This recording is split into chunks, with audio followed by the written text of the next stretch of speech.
Regardez bien, le décor est planté pour cette émission spéciale où nous allons parler de la 9e édition du salon Equidespace. Et deuxième image qu'on veut vous montrer, c'est l'invité vedette de ce salon, de cette 9e édition. Il s'agit de Pierre Durand.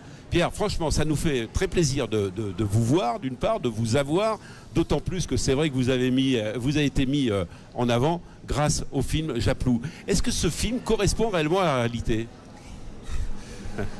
La question est brutale. Elle est directe parce que c'est rapide.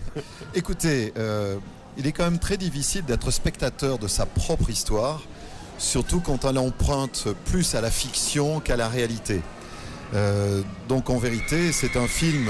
Pour moi, cette expérience a quand même été étrange, même si au final, je trouve que c'est formidable et que je suis franchement heureux que notre histoire véhicule encore beaucoup d'émotions et soit très positive d'une façon générale. Moi, j'ai trouvé le film très beau. Et puis, ce qui est intéressant, c'est la pression qui existe autour d'athlètes comme vous. D'autant plus quand on représente la France et on voit cette dimension internationale. J'ai trouvé ça intéressant grâce à ça, non ? Non, mais de ce point de vue-là, il est vrai que le film est très réussi. C'est un beau et un bon film. Et il fait pénétrer effectivement dans les coulisses de ce sport qui est assez méconnu parce que peu médiatisé. Et en fait, on découvre effectivement que comme dans tous les sports, il y a des rivalités, il y a des obstacles à franchir et pas uniquement sur les terrains de compétition, en dehors, pour pouvoir cheminer vers le très haut niveau. Je vous trouve en pleine forme, détendu. Ça veut dire que, non mais physiquement, vous vous entretenez, vous en faites du cheval ou pas d'ailleurs ? Je m'entretiens, je vous rassure. Mais les cavaliers, d'une façon générale, vieillissent très bien, contrairement à d'autres sportifs. Je monte peu à cheval, mais je vais m'y remettre très sérieusement dans les semaines et les mois qui viennent. Donc vous êtes là tout au long de ce week-end, ici à La Roche-sur-Foron, pour ce salon Equidespace. Tout simplement, vous allez faire des interviews, oui, mais également des signatures, c'est ça ? Vous allez vous intéresser à quoi en particulier ? Eh bien, a priori, effectivement, je vais dédicacer mon livre qui raconte de l'intérieur et à cœur ouvert ce qu'a été notre vraie histoire avec Japlou. Et puis ensuite, je vais assister à la compétition, aller à la rencontre de tous ceux qui se passionnent pour les chevaux et toutes les pratiques d'équitation qui sont réunies ici dans ce magnifique salon. C'est vrai qu'on vous avait vu à Megève, puisque vous êtes parrain, oui, évidemment, de ce jumping qui devient lui aussi international. Et puis maintenant, vous êtes à La Roche-sur-Foron. Comment vous avez fait, Philippe Carrier, pour aller chercher Pierre Durand ? Pierre Durand, c'est la 2e édition où il nous fait le plaisir d'être présent. La première édition, c'est par une connaissance commune qu'il est arrivé à La Roche. C'est David Douillet qui nous a prescrit à lui en réalité. Et puis je pense que Pierre a dit banco parce que entre sportifs de haut niveau, ils apprécient finalement se rendre un petit peu de temps en temps des retours sur ce genre d'événements. Voilà. Et puis, alors, cette 9e édition, elle fait son cinéma. C'est tout trouvé ? C'est tout trouvé, oui, parce que quand on a pensé au thème de la foire, de Equidespace, on a tout de suite pensé au film Japlou avec Pierre Durand et Nathalie a tout de suite décroché le téléphone pour l'appeler et je pense qu'il a tout de suite dit je suis au rendez-vous, je serai là avec vous et ça sur deux journées, puisque pas uniquement ce soir, mais demain matin également pour une séance dédicace. Voilà, donc profitez-en, Pierre Durand est là. Pierre, nous, avant, on a fait également un petit tour sur ce salon, ici Equidespace, et puis on s'est intéressé, vous allez voir, à une particularité de l'homme et du cheval quand on parle d'handicap. Et on va voir 2 personnes qui sont malvoyantes et même aveugles, et vous allez voir qu'il y a une osmose entre le cheval et l'handicap. Tiens, regardez. Finalement, ils ne connaissent pas les chevaux du tout. Non, ils ont l'habitude de monter des chevaux, comme on dit, au pied levé. Mais ce n'est pas un souci parce que l'équitation sans la vue, on se base sur l'équitation traditionnelle, sur toute la technique équestre traditionnelle. Donc du moment qu'un cheval est dressé, comme pour tout cavalier, un aveugle ou un cavalier qui se met sans la vue pourra utiliser ce cheval immédiatement. Mais ce qui veut dire que c'est le cheval qui fait tout ? Alors le cheval, on ne fait pas tout, on le responsabilise pour qu'il s'organise dans l'espace. C'est-à-dire que lui, il a ses yeux, il est réactif par rapport à l'espace. Et nous, on lui propose de faire des mouvements dans cet espace. Donc la première, c'est le contact et ensuite ils vont monter le cheval. Tout est basé sur le contact. D'abord le contact, ensuite la confiance dans le cheval. Et après, on les oriente, on leur suggère. C'est une équitation, on ne peut pas contraindre. Il faut aller dans le sens du cheval, dans le sens de son instinct et de sa locomotion. Parce que là, on ne peut pas compenser, on ne peut pas tricher. C'est-à-dire nos c'est nous qui guidons le cheval, c'est nous qui expliquons au cheval ce qu'il faut faire. Et en fonction, il va où on veut nous. Mais lui, comme il voit, donc il n'y a pas de souci de ce côté-là. Donc on n'a pas besoin de nos yeux. Donc l'équitation, c'est ce qu'on appelle l'équitation sans la vue. Et pour l'équitation, il n'y a pas besoin d'y voir. Finalement, il n'y a pas d'handicap sur le cheval. Hein. Non, sur le cheval, il n'y a pas d'handicap. Non, on devient un cavalier à part entière. D'ailleurs, on fait des compétitions avec les voyants. Bravo. Reste à gauche. Ouais, Pierre, c'est vrai, hein, quand on parle de cette osmose comme ça, entre hommes, l'handicap et le cheval, c'est magnifique ça. Écoutez, c'est Churchill, je crois, qui disait que le cheval fait du bien à l'intérieur de l'homme.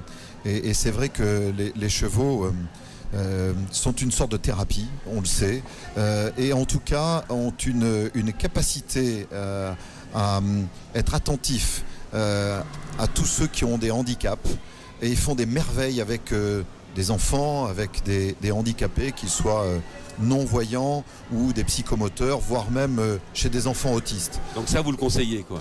Ah mais moi je ne fais pas que le conseiller, je le recommande fortement. Je le recommande d'ailleurs à tous ceux qui ont des états d'âme, qui sont un peu dépressifs. 1 heure d'équitation, je vous assure, ça fait énormément de bien. Allez, on va vous faire plaisir parce que c'est vrai, hein, dans ce salon Equidespace, eh bien, il y a une grande partie qui est réservée à la compétition. Et là, on va retrouver Vanessa qui se trouve justement eh bien, à côté d'un concours qui est en train de se préparer, n'est-ce pas Vanessa, hein? Oui, Vanessa. On remontera, t'en fais pas, on est pour dire. Et oui, Patrice, je suis du côté de la carrière du Maule. Alors, c'est la carrière qui accueille le concours de saut d'obstacles. Vous voyez peut-être derrière moi, justement, les cavaliers sont en train de reconnaître le parcours de la compétition qui va commencer dans quelques minutes. Un parcours qui a été préparé par les jeunes du MFR de Moran en Forez, donc un établissement de formation au métier hippique. Durant tout le week-end, donc, vous aurez la compétition de saut d'obstacles sur cette carrière. Un petit peu plus loin, le paddock, on voit déjà des athlètes qui sont en train de tourner pour la compétition.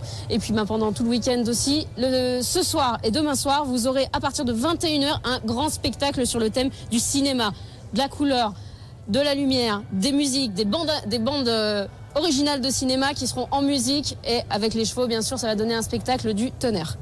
Nathalie, c'est vrai qu'on a tout dit, elle a tout dit, Vanessa, parce qu'il se passe encore plein de choses. Quand on voit déjà hein, le nombre de stands qui sont là, et puis également l'espace que vous réservez au nombre de chevaux, vous qui êtes directrice hein, de tout cet espace, allez-y.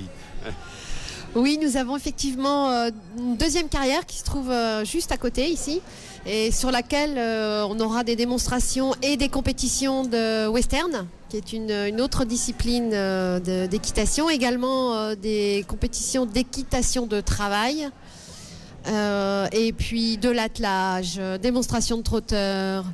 Le cabaret sur lequel on a également un concours d'amateurs qui viennent présenter leur spectacle, leur numéro et dont la finale aura lieu dimanche. Voilà, donc c'est 3 jours non-stop d'animation, de compétition et de rencontres. Pierre Durand, vous aimez ces rendez-vous? On mélange un peu tout, toutes les manifestations, toutes les disciplines? Oui, bien sûr, parce que le cheval est rassembleur, donc mais il est multiple. Il est multiple, vous savez, c'est un média, c'est un médium, il a énormément de qualités, et en tout cas, effectivement, autour de lui, de rassembler des passionnés, quelle que soit la pratique qu'il privilégie. Alors, je ne sais pas combien il y a de races de chevaux, mais quel est le cheval que vous préférez? Écoutez, moi j'ai été séduit gamin, et c'est ce qui m'a amené à l'équitation, par un cheval de travail, un cheval de trait breton. Non. Absolument. Eh ben nous c'est le percheron. Et le percheron, il y en a ici avec les comtois d'ailleurs qui sont présents. Tiens, tout de suite, on va regarder un petit reportage où vous allez découvrir ces chevaux, vous pouvez voir. Oui, c'est le véritable percheron. D'ailleurs, il est marqué sur l'encolure. Il est marqué très percheron. Ça veut dire que ce sont des chevaux qu'on trouvait quand ça? On trouvait surtout à Paris, hein, c'est ça? Oui, puis oui, dans la Sarthe aussi, c'est des chevaux qui viennent de la Sarthe. C'est des chevaux qui servaient dans la Beauce pour labourer. Et puis les omnibus à Paris, ouais. Ah, ouais. Des chevaux qui marchaient très vite et puis qui étaient à la fois bien dans leur tête puis qui étaient assez rapides. Ils s'en servaient pour la marée et surtout pour les omnibus à Paris. Alors moi je pensais qu'il y avait jusqu'à 5000 chevaux sur Paris, entre le nord et le sud. Ben c'est ça qu'il devrait refaire, tiens. Et moi, je pensais que c'était le plus gros le percheron. Mais non, parce qu'à côté, c'est celui-là, c'est l'Ardennais. Hein. Ah ben, l'Ardennais, il est, disons, lourd, il est aussi gros, disons, il est aussi lourd que le percheron. Il fait 900 kilos. La hulme et la tendresse... Il fait 950, hein. Ah oui, c'est pas mal. Il fait 950 kg celui-là, ouais. Et dans les chevaux de trait français, c'est le plus grand. Hein. Le percheron, c'est le plus grand. Ah, c'est vrai que c'est beau un percheron, hein. Moi je trouve ça magnifique parce que d'une part c'est costaud. Et alors j'aime bien cette phrase en disant on n'a jamais vu un percheron gagner le Grand Prix de l'Arc de Triomphe. Ce qui veut dire que chaque chevaux a son rôle, hein. C'est vrai Pierre Durand? Ouais. Ah oui, bien sûr, chaque cheval a son utilité. Et effectivement, les chevaux lourds, malheureusement, sont moins utilisés aujourd'hui. Et d'ailleurs, il faut quasi les préserver, conserver toutes ces races très riches. Ce qui est le cas, on les retrouve maintenant dans les villes où parfois ils tirent une remorque sur laquelle on collecte les ordures ou on fait du jardinage avec eux. D'ailleurs, c'est très apprécié. On déneige en station, hein. À Combloux, ils le font. Hein. Oui, c'est très apprécié en tout cas du public. Ça donne un autre rapport avec le public et effectivement, donc il y a de multiples fonctions chez le cheval. Les fêtes de la télé, hein, Pierre Durand, parce que c'est tout trouvé. On parle du public, le public peut être actif, hein, c'est ça Philippe Carrier? Oui, c'était une demande des spectateurs donc de pouvoir toucher de plus près les chevaux, parce que sur le salon on a une séparation quand même pour la sécurité entre le public et le cheval. Et puis derrière nous on a un rond de longe qui a été mis en place et où les spectateurs pourront s'essayer à la voltige, à la monte en Amazone, et puis les plus jeunes au poney. Et je pense que c'était une grosse attente. C'est comme le concours de spectacle. C'est pour que les amateurs et les passionnés puissent s'exprimer sur ce salon. Les horaires, Nathalie, c'est ouvert tout ce week-end? 10h à 23h et 10h, 18h pour dimanche. Voilà, vous avez tous les horaires. Merci Pierre Durand d'être venu comme ça, nous rejoindre ici, et grâce à l'équipe de Studio Prod, qui diffuse des images sur le site internet de Roche Expo. Là, vous aurez toutes les explications. Et merci à notre réalisateur, Christophe Flamand. Merci, et puis venez nous rejoindre ici à La Roche-sur-Foron. Ça vaut le déplacement. Merci.